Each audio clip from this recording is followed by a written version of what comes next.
Talabul ilmi syar'i, jalan mudah menuju surga.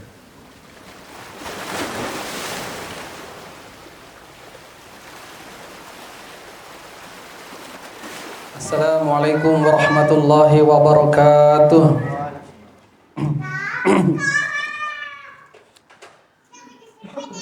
Innal hamdalillah nahmaduhu wa nasta'inuhu wa nastaghfiruh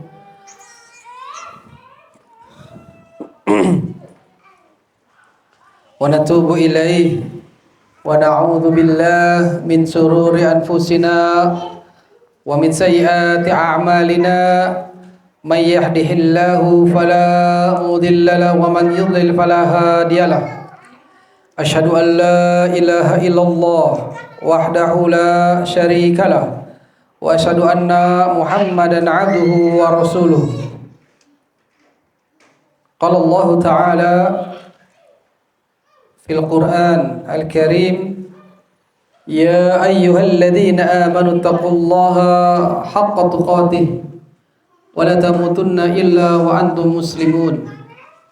Fa ayyuhan nas ittaqu rabbakumul ladzi khalaqakum min nafsin wahidah wa khalaqa minha zawjaha wa batha minhuma rijalan katsiran wa nisaa'a wattaqullaha alladzi tasaaluna bihi wal arham innallaha kana 'alaikum raqiba. Amma ba'du fa inna khairal kalam kalamullah wa khairal hadi hadi Muhammadin sallallahu alaihi wasallam wa syarrul umuri muhdatsatuha fa inna kulla muhdatsatin bid'ah wa kulla bid'ah dhalalah wa kulla dhalalah finnar. Kama qala Rasulullah sallallahu alaihi wasallam. Ayyuhal ikhwah, jamaah yang Allah muliakan. Terakhir, yakni pembahasan tentang beriman kepada Allah, beriman dengan apa yang Allah sifatkan dirinya. Ada 5 pembahasan yang sudah berlalu. Sekarang ada mabahasus sadis, pembahasan yang ke-6.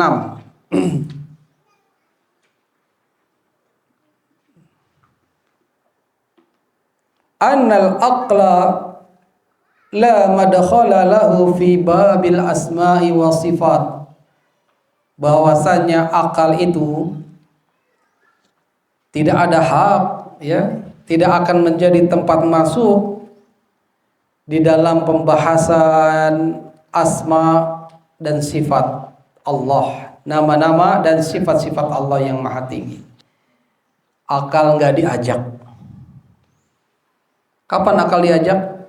Kalau dalam syariat, contoh misalnya dalam bab faraid, warisan, boleh akal diajak. Itu ada hitung-hitungan. Kapan lagi diajak akal dalam syariat? Kalau contoh, kalau milih akhwat, milih perempuan, akal diajak boleh. Yang Nabi katanya milih tunkihul mar'atu lil arba. Wanita itu dinikahi karena 4 hal. Satu apa? Lima liha, karena hartanya. Li hasabiha, karena keturunannya, nasabnya, ya, kedudukannya. Wali jamaliha, karena cantiknya. Walidiniha, yang keempat, karena agamanya. Nah, akal boleh bermain di sini, ya. Wah, kaya, mikir yang hitung-hitung, ya. Boleh. Ah, kaya tapi agamanya kurang. Ah, kaya tapi kurang gelis. Hasabiha, wah turunannya, wah keturunan Raden nih, keturunan bangsawan nih. Siapa tahu saya kalau nikah dengan dia kecipretan, saya jadi darahnya biru. Karena keturunannya. Apa lagi tadi? Jamaliha, karena cantiknya. Cantik luar biasa, Masya Allah. kalah artis-artis. Tapi sayang ngajinya belepotan, nggak bisa. Agamanya kurang. Walidiniha, ada agamanya. Ya, walaupun walaupun nggak cantik, walaupun nggak kaya, ya, walaupun keturunan anak biasa saja, ya. Misalnya anak yang sering membantu, ya ibunya jadi membantu sana membantu sini. Tapi agamanya, masya Allah, hafizah, al-lughatul arabiyah jamilah, bahasa Arabnya keren. Tapi hidung. Kata Nabi apa? Fazfar bidzati yadak. Pilih yang agamanya. Berarti apa? Untung kalau Nabi suruh pilih yang itu, pilih. Walaupun kita tidak nutup kemungkinan maunya yang empat-empatnya. Kayak iya. Cantik, oh demen, gelis gitu kan. Keturunan juga terhormat. Agamanya hafizah, hafal Quran, hafal hadis sekian. Ya, matan ilmu juga banyak, mutun ilmiah. Atau belum apa mutun ilmiah ya, kemarin ditanyain. Katanya ditanyain, nazar, udah hafal matan ilmiah apa? Baru usul salasa, alhamdulillah. Baik ikhwah azani Allah wa yakum, maka akal itu enggak diajak ikut serta dalam pembahasan asma wa sifat Allah. Li'anna madara isbatil asma'i wa sifat au nafiha ala sam'i au ala naqli. Karenanya poros sumber penetapan nama-nama dan sifat dan menafikan sifat nama-namanya disafikan itu hanya berdasarkan dalil naqli Al-Quran wa sunnah. Ya. Fa'ukulana la tahkumu 'ala Allahi abadan. Maka akal kita ini nggak bisa menghukumi atas nama-nama Allah dan sifat-sifatnya selama-lamanya. Nggak bisa akal kita ini, terbatas. Ya, fal madaro idan, maka sumbernya adalah dalil sam'i alias dalil naql Al-Quran dan As-Sunnah. Khilafan lil as'ariyah wal mu'tazilah wal jahmiyah wa ghairihim min ahli ta'til.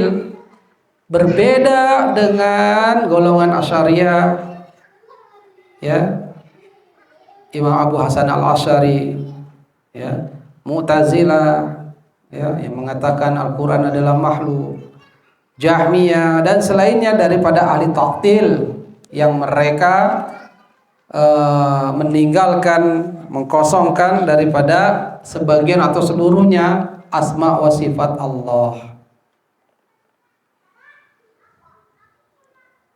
Alladzina ja'alu al-madar fi isbati sifat aw nafiha 'alal aql.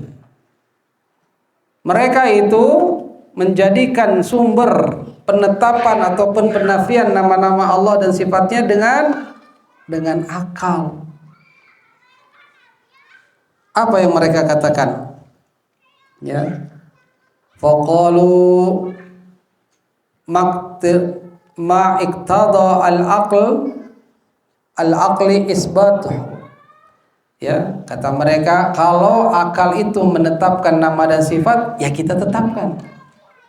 Kalau akal tidak menetapkan atau menafikan sifat, ya kita tidak menetapkan. Jadi sumbernya itu akal. Ya, itulah orang-orang tadi yang disebutkan sebagian dari firqah-firqah al-Asy'ariyah, Jahmiyah, Mu'tazilah, ya, yang menetapkan atau menafikan nama-nama dan sifat Allah dengan akal. Mereka nggak peduli apakah Allah menetapkannya untuk dirinya ataukah Allah menafikannya, nggak peduli. Kalau nggak sesuai dengan akalnya, ya nggak pakai, gitu. Makanya kalau agama, ya, jangan ngandalin akal, tapi wahyu. baik Al-Quran maupun As-Sunnah. Juga jangan mengandalkan perasaan. Nggak enak dia kan sini mau dakwah, tapi dakwah mereka dakwah bid'ah, tapi dakwah mereka mengajak jauh dari sunnah. Mereka nggak ngerti tauhid, mereka nggak mengerti sunnah, malah mengajak bid'ah yang mereka nggak sadari. Biaran kita kan sama muslim, jenggot sama, celana nyingkrang sama, udah biarin aja kayak. Akhirnya perasaannya dipakai. Padahal tahu nih kelompok kalau dakwah nggak bawa dalil, ya, nggak bawa ajakannya untuk mentauhidkan Allah, ya, nggak bawa mengajak kepada sunnah. Mungkin membawa tapi tidak melarang. Kan aneh, hanya ngajak tapi nggak ngelarang. Karena dua hal tersebut tidak bisa terpisahkan. Amar ma'ruf, nahi mungkar, mengajak kepada kebaikan. Tapi saat mereka melakukan kesalahan, ya kita cegah. Itu baru muslim sejati. Bukannya berdiri di atas persamaan, yang penting sama-sama Islam, tapi akidahnya nggak dicek. Ya jangan. Nanti kita berdosa loh. Ya, kalau kita membiarkan orang berdakwah kepada selain tauhid, mendakwakan kepada selain sunnah, mengajak kepada kesyirikan, mengagungkan, membesarkan bid'ah, orang yang memfasilitasi termasuk orang yang kena dosa. Lantaran apa? Lantaran ketidaktahuannya. Ya, maka mesti tahu mana sih Islam yang sahih, mana sih Islam yang ghairu sahih. Harus tahu. Yang tidak sahih kita sahihkan, kita ajak kepada kebenaran. Gitu. Di antara mereka ada yang tidak mengambil sikap. Sabodo teuing. Masalah asma wal husna, ada mereka yang diam saja. Sikapnya enggak ada. Ya. Namun mereka itu menetapkannya karena akal semata. Tidak menetapkan dan juga tidak mengingkari. Karena akal tidak mengingkarinya, kata mereka, kita tidak bersikap. Akalnya enggak mengingkari, maka kita diam saja. Nah, inilah akhirnya mereka fasara haula'i yahkumunal aql fima yajib aw yamtani 'ala Allah azza wa jalla. Ya, sehingga mereka menghukumkan menjadikan akal itu hukum dalam mewajibkan atau menafikan atas nama-nama dan sifat Allah. Jadi akalnya ini yang dipakai menjadikan hukum. Taib, sehingga ayyuhal ikhwah, apa yang menjadi konsekuensi secara logis dari cara-cara pandang ini adalah bahwa suatu sifat yang layak disandangkan kepada Allah menurut akal, maka Allah disifati dengannya. Kalau sesuai akal, wah ini, Allah sesuai nih, gitu, sesuai akal dia. Ya, walaupun dia tidak ada dalam Al-Quran dan As-Sunnah. Jadi nyocokin dengan akalnya aja. Ya, cocokologinya dengan akalnya. Sebaliknya, sifat yang menurut akal harus dinafikan. Secara akal tidak ada nih sifat Allah seperti ini. Ya, maka hal itu harus dinafikan, ditiadakan. Walaupun itu tercantum dalam Al-Quran dan As-Sunnah. Ya, kasihan. Sedangkan kita Ahlussunnah wal Jamaah, apa yang Allah tetapkan di Al-Quran atau apapun yang Allah nafikan di Al-Quran, baik Al-Quran maupun hadis dari Rasulullah, ya sudah kita tetapkan. Diam saja udah. Ya, sehingga mereka mengatakan laisa lillahi ainun, Allah enggak punya mata. Mereka juga katakan wala wajhun, Allah enggak punya wajah. Wala lahu yadun, Allah enggak punya tangan. Wala istiwa alal ars, Allah itu enggak beristiwa di alal ars. Allah itu fi kulli makan, Allah ada di mana-mana. ya, mereka yang mengatakan seperti ini, ya, juga mereka mengatakan wala yanzilu ila samai dunia, Allah tuh nggak turun dari langit, ya, tidak turun ke langit dunia. Ini sama saja dia menafikan kalamullah. Padahal semua itu telah diterangkan dalam Al-Quran. Allah turun ke langit dunia, Allah beristiwa di arsy, ya, yadullah, tangan Allah, ya, maghdub, Allah marah, Allah murka, itu kan ada dalam Al-Quran, ya. Inilah sama saja orang-orang yang mengatakan demikian, Allah tidak ini, Allah tidak itu, padahal ada dalam Al-Quran dan Sunnah, sama saja dia yanharifun, mereka meniadakannya, sebagiannya atau seluruhnya. Maka ikhwah, ya, jangan sampai kita mengatakan demikian. Mereka ada yang berpendapat dengan takwil, ya. Kalau tangan Allah itu adalah kekuasaan Allah misalnya, ya, takwil mereka, ya. Tapi takwilnya dengan akal mereka. Ini tidak terjadi oleh Ahlussunnah wal Jamaah. Kita menetapkan apa yang Allah tetapkan dalam Al-Quran ataupun yang Nabi SAW tetapkan dalam hadisnya, dan meniadakan juga apa yang Allah tiadakan, baik dari Al-Quran maupun Nabi SAW yang meniadakannya dalam hadis. Naam, wal hasilnya, kesimpulannya, anal aqla la majala lahu fi babi asma'illahi wa sifatih, bahwasanya akal ini nggak ada tempat, ya, nggak ada ruang bagi si akal dalam bab asma dan sifat Allah. Jangan pakai akal, ya. Nah, gitu. Ya, makanya orang-orang yang aneh bin ajaib, ya, yang mereka mengatakan, ya, masuk akal gak sih? Masa celana harus nyingkrang, masa jenggot harus dipelihara, gitu kan? Masa celana berlabuh di bawah mata kaki masuk neraka? Ya, kalau kebanjiran, ya itu akal kamu, akal ada demikian. Tapi inilah nama juga agama, keimananlah yang bicara. Taib ayyuhal ikhwah,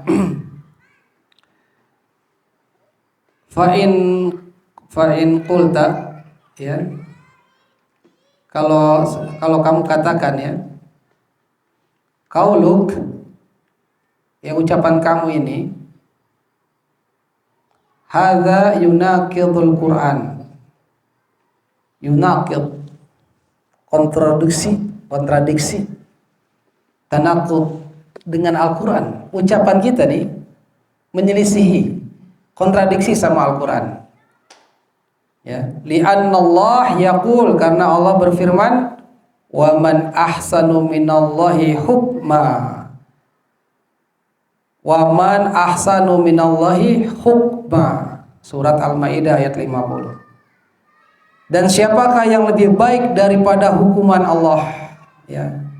Mana yang paling baik, siapa yang paling baik, ya, masalah hukum daripada hukum Allah Subhanahu wa taala. Mana yang lebih baik? Ya, hukum Allah atau hukum demokrasi misalnya? Hukum Allah. Ya, kamu kan diciptakan sama Allah. Kenapa nggak berhukum dengan hukum Allah? Ya, udah cek Allah baik, ikuti aja apa yang kata Allah. Ya, ada gak yang lebih baik? Orang-orang kafir pasti mengatakan ada, karena mereka mengandalkan akalnya lagi. Ya. Tadi kan udah dikatakan kalau akal bisa buat yang lain-lain, ya.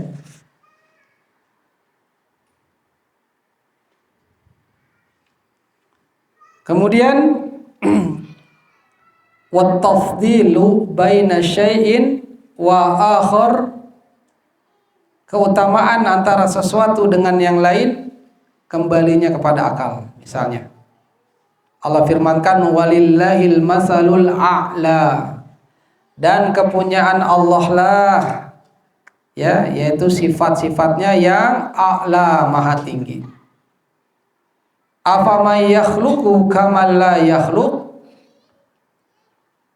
apakah Allah yang menciptakan itu sama dengan yang tidak dapat menciptakan? Sama gak Allah yang bisa menciptakan dengan yang tidak menciptakan apa-apa? Pasti enggak sama, ya. Afala tadakkarun, ya, bukankah kamu berpikir, ya? Bisa gak sih kamu mikir enggak engkau, itu kan? Mikir gak sih lo? Itu. Masa Allah yang menciptakan disamakan dengan yang nggak bisa menciptakan apa-apa? Kita manusia nggak bisa ciptakan apa-apa, bisa aja menciptakan ya buat kebutuhan saja, tapi nggak bisa menciptakan manusia, menciptakan hewan, menciptakan bumi ini, ya masa sama, ya. Tidakkah kita mendapatkan pelajaran hal ini? Naam ayyuhal ikhwah, inilah penjelasan dari Syekh Muhammad bin Shalih Al-Utsaimin rahimahullah tentang akal tidak masuk ke dalam bab asma wa sifat.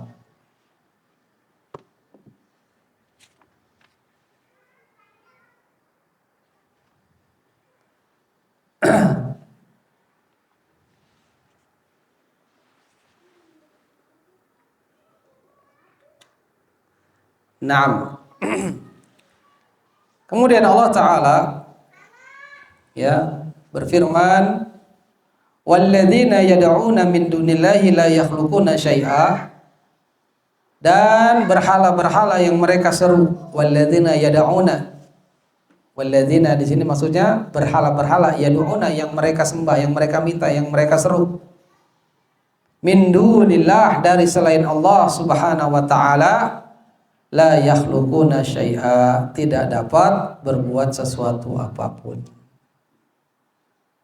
Ya, makanya kalau kita tanya mereka yang menyembah berhala, menyembah patung, sebenarnya berakal enggak? Sebenarnya akalnya dipakai apa enggak? Ya. Patung disembah, patung diminta, patung dikasih buah-buahan, dikasih kepala kebo, berakal gak dia? Makan juga enggak bisa si patung.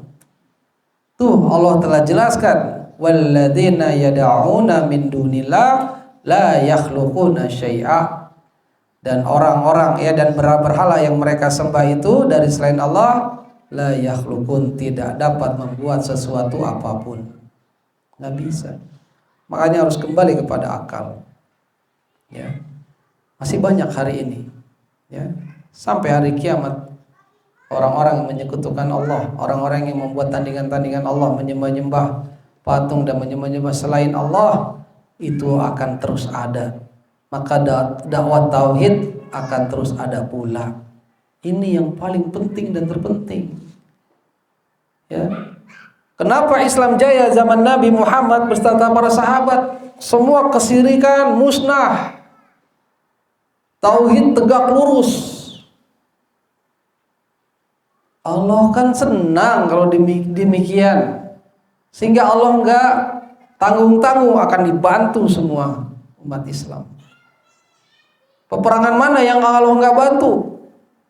Ya, ada beberapa saja mungkin, kayak perang Uhud yang kalah lantaran pemanahnya enggak nurut sama Nabi, ya, menyelisihi sunnah Nabi, ya, kalah. Tapi sebagian besar peperangan kaum muslimin yang dipimpin Muhammad SAW, juga peperangan para khalifah, itu dimenangkan karena mereka luar biasa tauhidnya. Padahal apa? Senjatanya ya nggak ada apa-apanya. Umat Islam dulu juga kalah sama Romawi. Ya, senjata mereka para Romawi itu luar biasa canggih. Belum Persia, senjatanya juga canggih pada zamannya. Bala tentaranya kuat-kuat.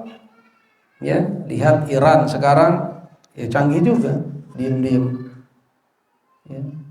Tapi karena para sahabat tauhidnya adalah tauhid yang luar biasa, benar-benar tauhid kepada Allah, sehingga Allah malu kalau nggak nolong.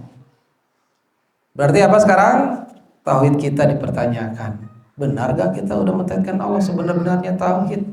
Ana yang di sini, antum dan dimanapun, marilah bertanya kepada diri sendiri, apakah sudah benar tauhid kita kepada Allah? Kalau sudah benar, nggak mungkin tuh Yahudi yang di Palestina bisa memborbardir. Allahu a'lam bishawab. Mungkin ini saja kaji kita tentang al-aqidah wasitiyah. Alhasil ingat, akal tidak ikut campur dalam penetapan maupun penafian asma dan sifat Allah Subhanahu wa taala. Nah, karena mau maghrib, mungkin ada yang bertanya. Nanti pada maghrib kita bisa santap sesuatu yang enak insyaallah. Nah,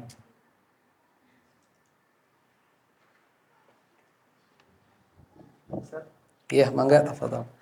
Berkaitan Amin. Palestina, Ustaz. Jadi bagaimana kondisi dakwah bangsa Palestina, Ustaz? Dan apakah di sana ada lembaga dakwah salafiyah, Ustaz?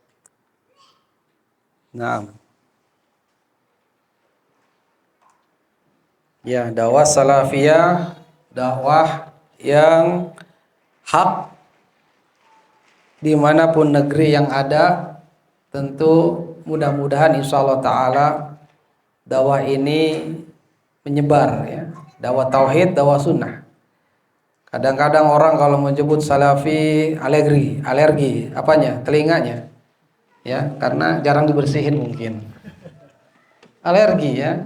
Padahal ini dakwah yang hak. Dakwah yang mengacu kepada Al-Quran dan As-Sunnah dengan pemahaman para sahabat. Ya. Di Palestina yang anak ketahui saja ya, sependek pengetahuan anak, insya Allah banyak dakwah-dakwah yang mengajak kepada Al-Quran dan Sunnah dengan pemahaman para sahabat. Tapi juga tidak sedikit dakwah-dakwah harokah. Ya, kalau boleh anak katakan Hamas merupakan bagian dakwah harokah. Ya, dia sekarang kan pemerintahan Palestina sama siapa? Fatah ya, itu yang menguasai. Seharusnya tunduk dan patuh, sama wa ta'atan sama ulil amri Fatah, tidak bergerak sendiri. Ya, tidak bergerak sendiri. Dan banyak isu-isu tentang Hamas ya, disusupi oleh Syiah, disusupi oleh Iran dan seterusnya dari musuh-musuh Ahlussunnah wal Jamaah. Ya, Hamas kan singkatannya Harokah, apa lagi? Ya, pergerakan kemenangan Muslim pokoknya. Ya.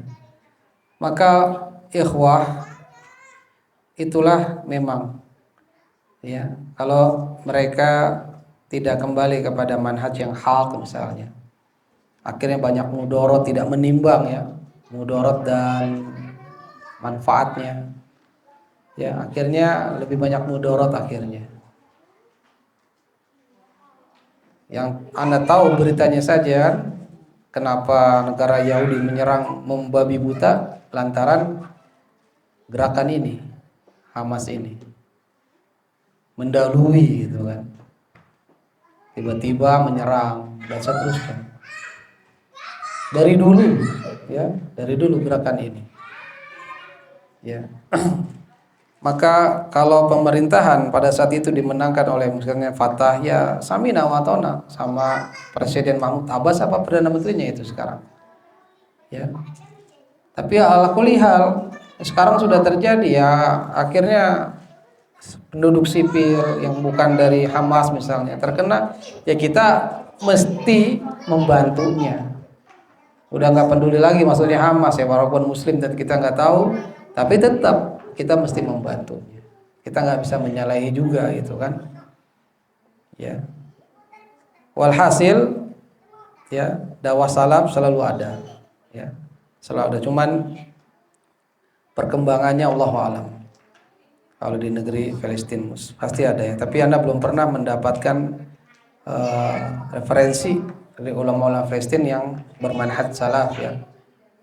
Kebanyakan mereka harokah-harokah ya, gerakan-gerakan gitu.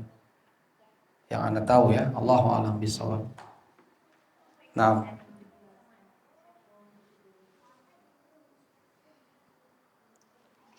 ada lagi? Oh ya. Bismillahirrahmanirrahim.